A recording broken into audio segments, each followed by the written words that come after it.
Einen wunderschönen guten Tag und herzlich willkommen zu einem neuen und weiteren Video. Heute geht es wieder um den 1.6er Opel Motor, speziell Motorcode A16XER und Z16XER, auch sehr vergleichbar.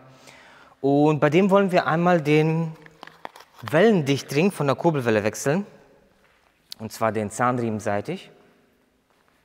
So sieht er aus.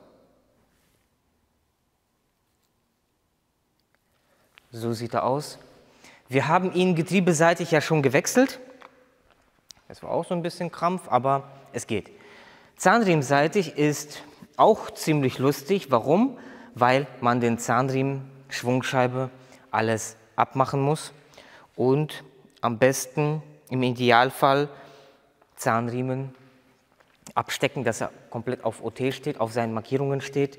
Und das ist meistens sehr gut in Verbindung mit einem Zahnriemenwechsel zu machen. Und wir haben auch das ganze Werkzeug hier, um das Ganze einmal vernünftig abzustecken, beziehungsweise die Blockierwerkzeuge reinzusetzen. Wofür setzt man die Blockierwerkzeuge rein? Weil ihr habt ja die Kurbelwelle, die ist hier unten. Und ihr habt die Nockenwellen. An der Kurbelwelle werden ja die Kolben hoch und runter bewegt und bei der Nockenwelle werden die Ventile auf und zu gemacht. Und das muss zueinander vernünftig passen. Warum? Weil sonst kommt der Kolben hoch und Ventil kommt runter und die können aufeinander stoßen und dann habt ihr kaputte Ventile. Und deswegen muss das Ganze abgesteckt werden. Da gibt es spezielles Werkzeug für, Kauflinks, alles unten in der Videobeschreibung. Und wir werden das Ganze hier jetzt aber im Prinzip nur abmachen. Ich werde euch das Ganze zeigen, wie man das Ganze absteckt, weil wir machen nochmal ein separates Video, wie man den Zahnriemen wechselt. Hier werde ich euch zeigen, wie man das Ganze absteckt. Wir werden das Ganze aber nicht mehr in diesem Video zusammenbauen, sondern wir werden nur den Wellendichtring umpressen. Und dann könnt ihr halt, wenn ihr ein Einbauvideo benötigt, könnt ihr euch separat das Video vom Zahnriemenwechsel angucken. Und ansonsten werden wir hier den Wellendichtring umpressen. Für den Wellendichtring benötigt man natürlich auch ein Spezialwerkzeug, um das Ganze da vernünftig einzupressen. Nicht irgendwie mit einem Hammer draufschlagen, sonst macht man den krumm und schief und dann passt das alles nicht. Denn da gibt es nochmal so ein spezielles Werkzeug, um das Ganze da einzupressen, damit man auf den Wellendichtring vernünftig Druck drauf gibt, dass der gleichmäßig sich da reinsetzen kann. Das ist ganz, ganz wichtig. Die Frage ist jetzt auch, wofür benötigt man einen Wellendichtring oder warum tauscht man den aus? Denn die Kurbelwelle sitzt ja drauf, die Kurbelwelle dreht sich, die Kurbelwelle wird mit Öl geschmiert und man möchte natürlich nicht, dass Öl aus dem Motor rauskommt. Deswegen muss man das Ganze ja irgendwie abdichten.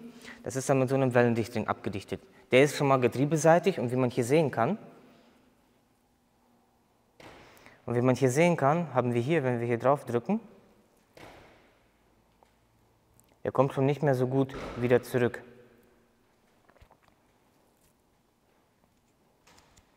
Natürlich, der ist ja jetzt, glaube ich, Baujahr 2011 gewesen. Der ist ja nämlich schon ein paar Jahre drin. Und das ist halt ganz wichtig, dass diese Kante das Ganze sehr, sehr gut abdichtet. Wenn ich hier drauf drücke, der kommt halt sofort wieder zurück. Und natürlich, wenn man den Motor draußen hat oder wenn man den Zahnriemen macht, in Verbindung mit Simmeringen, mit Wellendichtring, Simmering wird auch genannt, die Wellendichtringe gleich mit neu machen. Das Problem ist, es ist immer natürlich im eingebauten Zustand, wenn der Motor eingebaut ist, ein großer Krampf da dran zu kommen, besonders getriebeseitig. Deswegen, wenn ihr die Kupplung macht, zieht euch auf jeden Fall das Video rein, wie man den Wellendichtring dort umpresst. Und ja, natürlich kann man das Ganze auch in Verbindung von den Nockenwellen machen, aber das werden wir vielleicht eine separate Geschichte machen, weil ich die Nockenwellendichtringe nicht so schnell bekomme und wir relativ zügig den Motor einbauen möchten. Oben, sage ich mal, kann man dann auch in Verbindung mit dem nächsten Zahnriemenwechsel oder wenn Kopfdichtung fällig ist oder. Ja. Die Frage ist, wo fängt man an, wo hört man auf mit den ganzen Dichtungen? Aber wir wollen auf jeden Fall die Kurbelwelle einmal vernünftig haben. Nockenwelle kann man im Nachhinein auch immer noch machen. Ja, deswegen geht es hier in dem Video darum, wie man die Wellendichtringe bei dem Motor austauscht. Alle Kauflinks sind unten in der Videobeschreibung. Alle Umpresswerkzeuge von XXL wird es auch bald lieferbar sein. Die Hülsen, achso, die Hülse ist, falls ihr eine Zubehörhülse euch zulegen möchtet, um das Ganze umzupressen, die ist 45 mm und 30 mm tief. Also 30 mm tief und 45 mm Durchmesser. Und mit einem Loch, damit man die Schraube ansetzen kann, um das Ganze festzuziehen. KM 6351 ist die Originalnummer. Und wie man das Ganze wechseln kann, würde ich euch sehr gerne zeigen. Und ich würde sagen, los geht's. Und zwar ist mir aufgefallen, dass die Kommentare etwas abgenommen haben. Und deswegen haben wir uns überlegt, für die, die fleißig Kommentare schreiben, haben wir überlegt, dass wir immer und beziehungsweise mir fehlt auch immer so ein bisschen der Content, den wir live machen können. Und deswegen habe ich mir Folgendes überlegt, für die Leute, die fleißig am Kommentare schreiben sind, dass wir da ein Gewinnspiel machen, dass immer zum Ende des Monats wir ein Gewinnspiel machen für alle Kommentare, die in die Videos gemacht werden. Das heißt, egal unter welches Video ihr Kommentare schreibt, kommt ihr automatisch mit in die Verlosung mit rein oder macht ihr automatisch beim Gewinnspiel teil. Und da haben wir uns Folgendes überlegt, 50 € Gutschein könnt ihr euch dann aussuchen. XXL Automotive Gutschein oder Amazon Gutschein werden wir dann mit euch schon ausmachen. Und das Ganze wird dann immer zum Ende des Monats, das heißt zum 30. oder zum 31. endet das Gewinnspiel und fängt dann immer automatisch am 1. des Monats an. Und da könnt ihr dann gerne unten in die Kommentare, nicht nur unter dieses Video, egal welches Video in diesem Monat rauskommt, da könnt ihr Kommentare schreiben und macht beim Gewinnspiel teil und im Livestream am 30., 31. Wir werden immer diese Livestreams vorab ankündigen, wann die starten und wie viel Uhr, wo ihr dann automatisch zugucken könnt oder ihr werdet dann per YouTube benachrichtigt. So, mit einem E18 drehen wir das Ganze jetzt erstmal auf OT, grob. Denn hier ist einmal eine Markierung. Ich drehe den einmal nach oben, dann zeige ich ihn euch. Hier ist einmal eine Markierung. Da könnt ihr ruhig auch einen weißen Strich drauf machen, dass das eure Markierung ist. Und den drehen wir nach unten hin, weil da ist auch eine Markierung.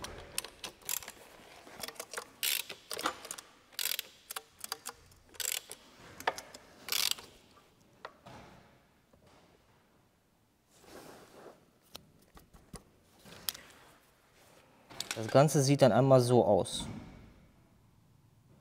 Guckt einmal so ein Pin raus und unser Punkt, den wir gesetzt haben. Und hier oben sehen wir hier einen kleinen Punkt und hier einen etwas größeren Punkt. Die flüchten nicht überein. Ihr müsst darauf achten, dass die Punkte halt hier sind und nicht hier. Es könnte sein, dass die Markierung unten auf der Kurbelwelle passt, aber oben bei euch die Punkte jeweils hier und hier sind. Dann müsst ihr die Kurbelwelle noch einmal drehen, dann sind bei euch die Punkte hier innen. Dann können wir in die Mitte die Spezialwerkzeuge einsetzen.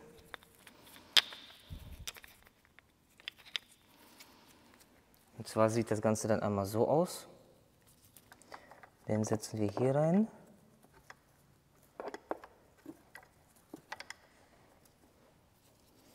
Und der kommt hier rein.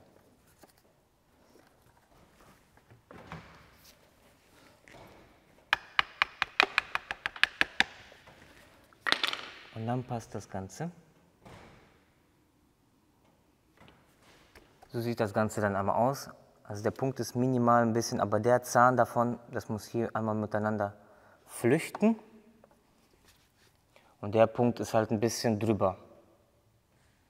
Und der ist halt minimal ein bisschen drunter. Und unten muss die Markierung einmal auch passen. Und so sieht das dann unten einmal aus. Dass das halt hier miteinander flüchtet. Wenn wir das Ganze dann an der Seite hier abgesteckt haben, reicht es eigentlich aus und so sieht man das in den meisten Videos. Aber es gibt noch die Möglichkeit, wenn ihr hundertprozentig sicher gehen wollt, dass alles passt, nehmt ihr den Ventildeckel raus. Das Problem ist, der Ventildeckel kommt manchmal nicht problemlos raus, weil diese Buchsen hier sehr stark oxidieren.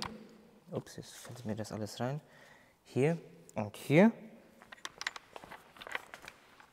Da sitzen solche Hülsen und die gammeln sehr, sehr gerne sehr stark fest.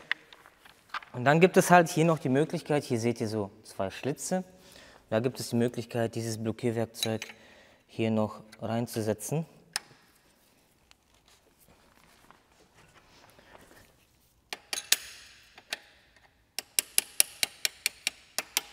So muss das Ganze dann einmal da reinpassen. Und dann seid ihr auf der sicheren Seite, dass das Ganze vernünftig blockiert ist, wenn das drin ist, weil manchmal hat vielleicht der eine oder andere an der Nockenwelle rumgespielt und dann passt das Ganze nicht. Aber wenn das Werkzeug drin ist, dann habt ihr hundertprozentig. Die kann man ja natürlich auch nicht verdrehen, weil wenn das hier nicht reinpasst und die Nockenwellen zum Beispiel andersrum gedreht sind, dann würde es gar nicht passen. Hier seid ihr auf der sicheren Seite, dass das Ganze passt. Und dann gibt es noch die Möglichkeit, die Schwungscheibe zu blockieren. Hier auf der Seite haben wir die Schwungscheibe. So sieht das Ganze einmal aus. Die Schwungscheibe wäre dann eigentlich rein theoretisch hier dran. Und dann gibt es halt die Möglichkeit, da gibt es so ein Blockierwerkzeug, damit man die Kurbelwelle nicht verdreht, weil die Kurbelwelle ist ja jetzt quasi lose. Oder was heißt lose? Man könnte die verdrehen. Und dann gibt es halt die Möglichkeit, hier ein Blockierwerkzeug einzusetzen. Und zwar guckt das Werkzeug hier durch.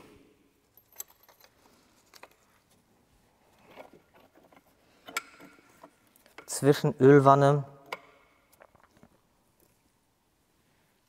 und Motorblock.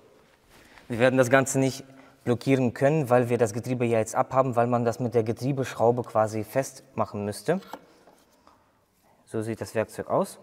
Und er würde quasi in so einen Zahn reinpacken und würde das Ganze dann blockieren. Wenn man das hier hochhebt, hier so dran. Und dann würde das hier seitlich rausgucken. Hier ist quasi der ganze Krümmer dran, hier ist Ölfilter.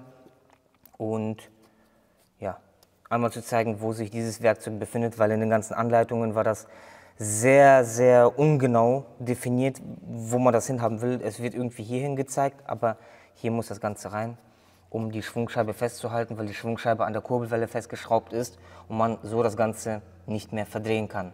Und wenn wir das Ganze dann alles vernünftig blockiert haben, dann können wir Schwungscheibe abschrauben. Wichtig ist, dass ihr die Schwungscheibe, wenn ihr die mit dem Schlagschrauber abschrauben wollt oder normal mit Ratsch abschrauben wollt, aufpassen, das Blockierwerkzeug auf jeden Fall rausholen. Warum? Weil ihr sonst das Blockierwerkzeug abreißen könnt. Wichtig. Mit Schlagschrauber ist es am einfachsten. Hier ist Linksgewinde.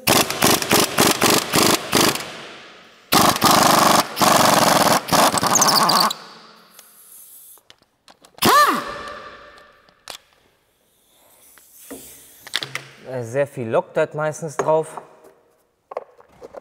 Haben wir das Ganze auch schon mal ab.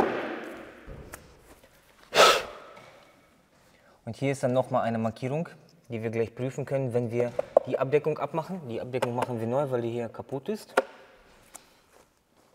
Und dann schrauben wir das Ganze ab. Das ist der Spanner für den Flachriemen. Den könnten wir eigentlich später vorspannen. Aber schrauben wir alles mal ab. Mit Schlagschrauber natürlich bei der ganzen Geschichte aufpassen, denn die Schrauben reißen sehr gerne ab. Die ganze Alu-Geschichte. Aber so ist das halt. Dann nehmen wir einen E14.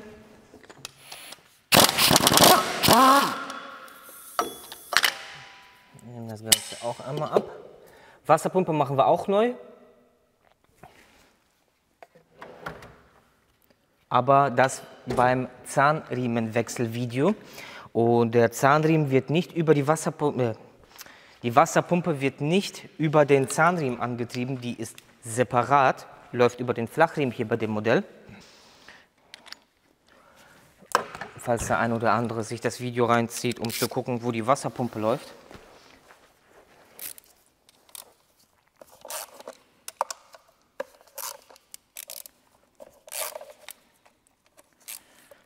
Also diese kleinen Schrauben immer erst mit Hand lösen um zu gucken, ob es überhaupt sich abschrauben lässt, sonst reißen die auch sehr schnell ab. Komplette Geschichte hier.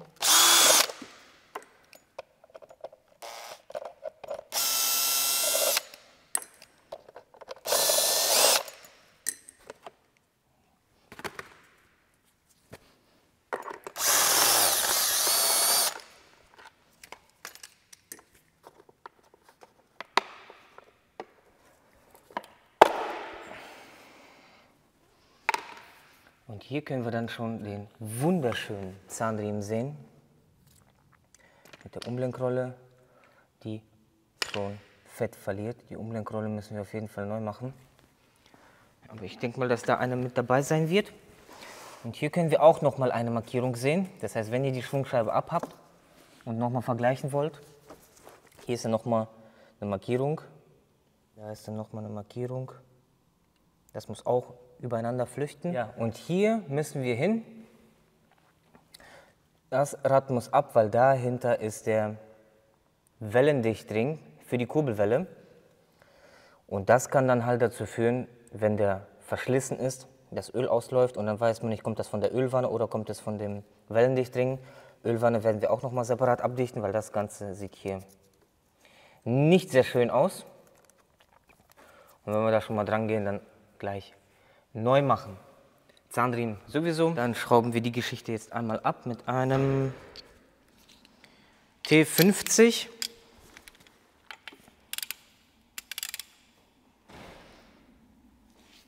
Mal lösen und dabei achten, in welche Richtung wir den lösen. Er hat schon eine eigene Vorspannung. Okay, hier einmal runternehmen.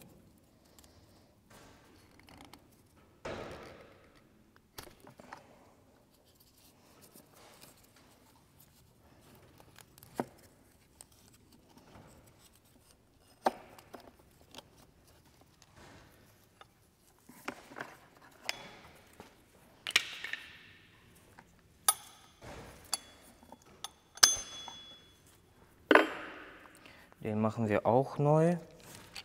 Das kommt alles neu, neu.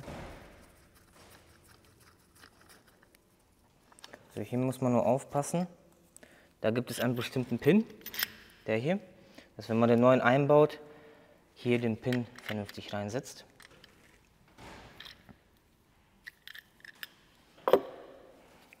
Den machen wir sowieso neu.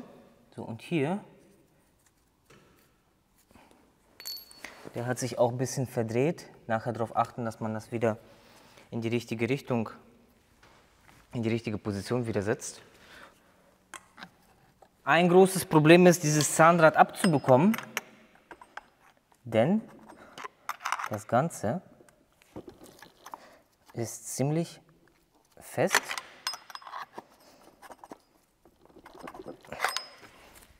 Und dadurch, dass Loctite reingelaufen ist, haben wir das Ganze jetzt einmal erwärmt und hoffentlich kommt das jetzt alles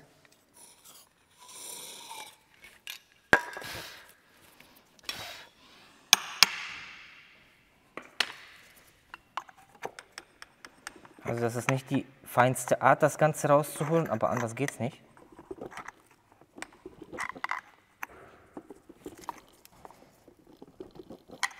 Anders geht es leider nicht raus.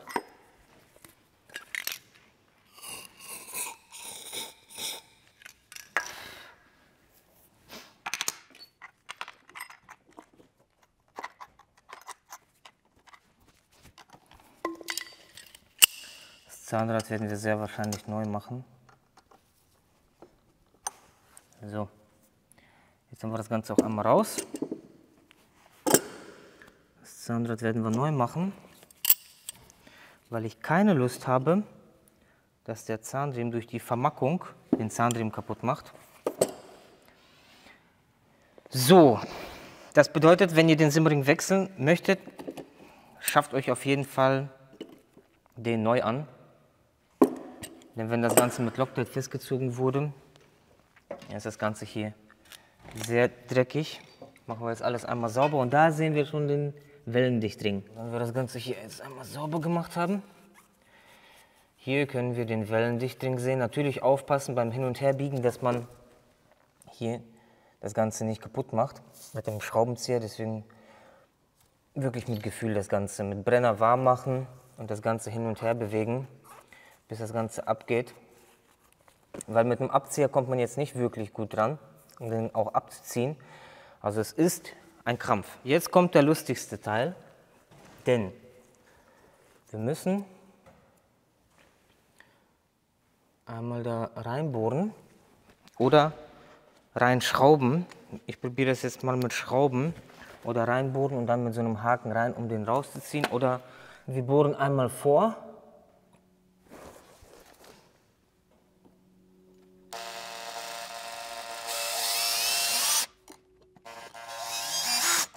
So, und mit einem Haken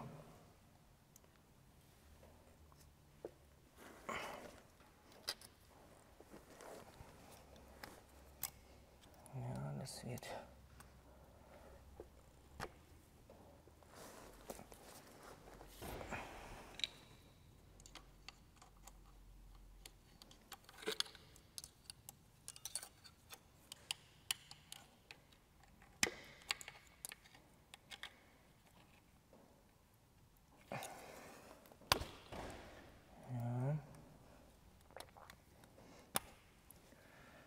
irgendwie den da rauszuziehen.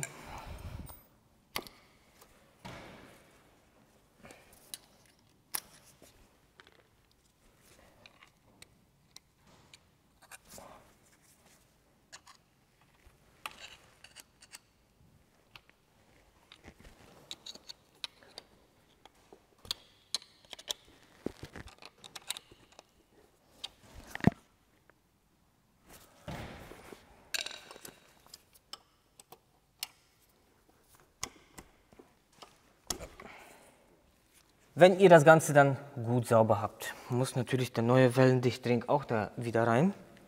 Das Ganze entfetten. Das Ganze hier einmal ansetzen.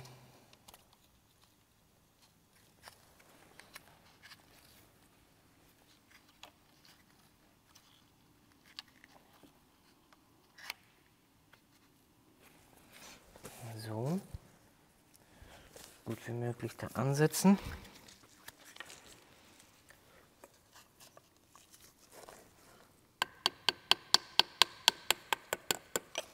So, und jetzt nehmt ihr die alte Schraube. Dann nehmen wir hier die Hülse und die alte Schraube.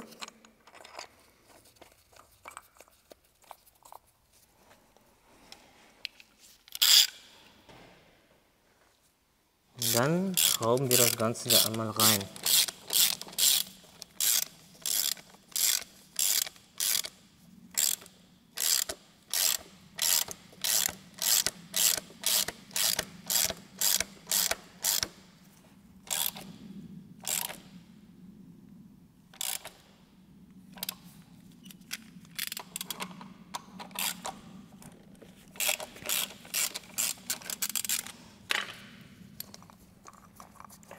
Das sollte es doch jetzt gewesen sein.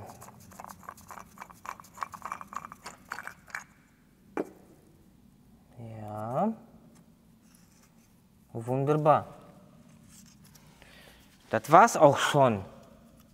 Das Ganze machen wir hier jetzt auch noch richtig gut sauber, damit das Zahnrad machen wir einmal neu, weil natürlich beim Hin und Her bewegen, biegen, macht man solche Macken rein und verbiegt das Ganze auch, weil es so extrem da fest gammelt, sitzt. Deswegen lieber das Zahnrad neu machen, weil hier läuft der Zahnriemen drauf und nicht, dass diese Riefenrisse in den Zahnriemen mit reinkommen und den dann quasi zerschneiden. Ja Leute, und so kann das Ganze dann einmal aussehen, wenn man so einen Wellendichtring wechseln möchte. Im Prinzip ist es bei jedem Motor gleich, nur Zahnrad geht manchmal halt besser und schlechter ab, besonders wenn Loctite damit reingelaufen ist, wenn zu viel damit auf die Schraube geschmiert wurde. Ja, und der Wellendichtring, der kommt auch nicht wirklich sehr gut, sehr bequem raus. Da muss man sich schon Mühe geben, da nichts zu verletzen. Ja, aber so ist das halt. Und ja, Simmerringe sind neu drauf, beziehungsweise die Wellendichtringe sind neu drauf. Wir machen da noch ein separates Video Zahnriemen und separates Video Abgaskrümmer, glaube ich. Das reicht dann auch zu diesem Thema von diesem Motor. Ihr könnt natürlich sehr, sehr gerne unten in die Kommentare schreiben, was wir bei diesem Motor noch so alles machen können oder welche Motoren euch noch interessieren würden, dass wir separate Motoren hier hinholen. Steuerkette, Zahnriemen, was da so motortechnisch, Ventilschaftdichtungen oder ob euch überhaupt das so nicht gefällt und ihr lieber den Motor im Auto sehen möchtet, wie man das dort alles wechselt, umbaut. Schreibt bitte alles unten in die Kommentare. Ansonsten, alle wichtigen Kauflinks sind unten in der Videobeschreibung. Und ich würde sagen, wenn euch das Video gefallen hat, lasst einen Daumen da, lasst ein Abo da, ist immer noch kostenlos. Bis zum nächsten Mal. Tschüss!